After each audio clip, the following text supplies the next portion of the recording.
warahmatullahi wabarakatuh. Pada video kali ini kita akan membahas tentang grafik fungsi trigonometri dengan menggunakan aplikasi GeoGebra. Yang akan kita bahas adalah grafik dari fungsi tangan. Sebelum itu kita perlu tahu dulu bentuk umumnya. Nah, jadi bentuk umumnya yaitu Y sama dengan A tan BX ditambah C ditambah dengan D. Kemudian di sini ada bentuk grafik fungsi dari tangan. Kemudian pada bentuk umum tadi dapat kita lihat adanya nilai A, nilai B, nilai C, dan juga nilai D.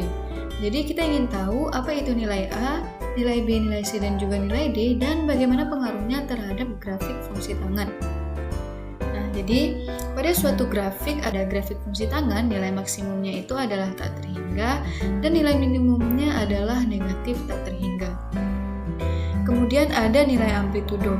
Nah, nilai amplitudo ini adalah setengah dari jarak nilai maksimum dan nilai minimum. Jadi nilai amplitudo ini dipengaruhi oleh besarnya nilai A. Nah, jadi kita lihat ini bentuk grafik jika nilai A-nya itu adalah positif. Jadi begini bentuk grafiknya. Kemudian ini adalah jika bentuk A-nya itu negatif. Kemudian selain itu ada yang namanya periode grafik.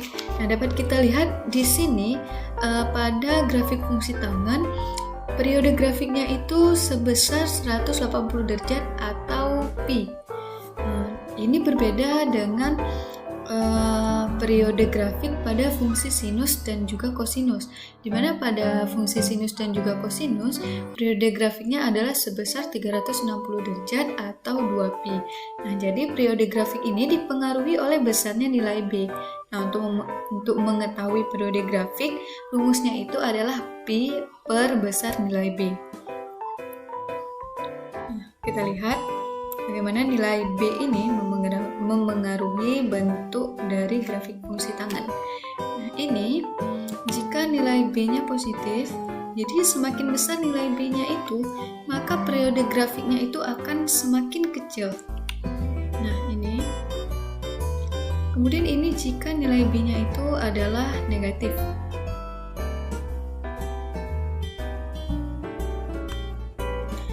Kemudian setelah itu ada nilai C. Nah, di sini ada nilai C. Jadi untuk nilai C ini sama saja seperti pada grafik fungsi sinus dan juga kosinus. Dimana jika C-nya ini positif, jika C-nya ini positif, maka grafik ini dia akan bergerak ke arah kiri. Namun jika C-nya negatif, nilai C-nya negatif, maka dia akan bergerak ke arah kanan. Kemudian yang terakhir kita lihat bahwa adanya nilai D. Nah, untuk nilai D ini jika D-nya positif, maka grafik ini dia akan bergerak ke atas. Dia akan bergerak ke atas jika D-nya positif, dan jika D-nya itu negatif, dia akan bergerak ke bawah.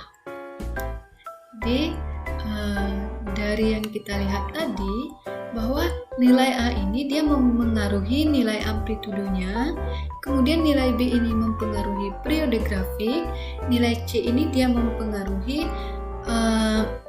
grafik ini akan bergerak ke kiri atau ke kanan. Jadi sejauh mana grafik ini akan bergerak ke kiri atau ke kanan, jadi grafik ini akan bergerak ke kiri dan ke kanan itu sejauh nilai C-nya, sejauh C satuan. Kemudian yang terakhir, nilai D ini mempengaruhi bahwa grafik ini jika dia positif akan naik, dan jika dia negatif maka grafik ini akan turun. Jadi sekian dulu pembahasan grafik fungsi tangan pada hari ini. Semoga bermanfaat. Assalamualaikum warahmatullahi wabarakatuh.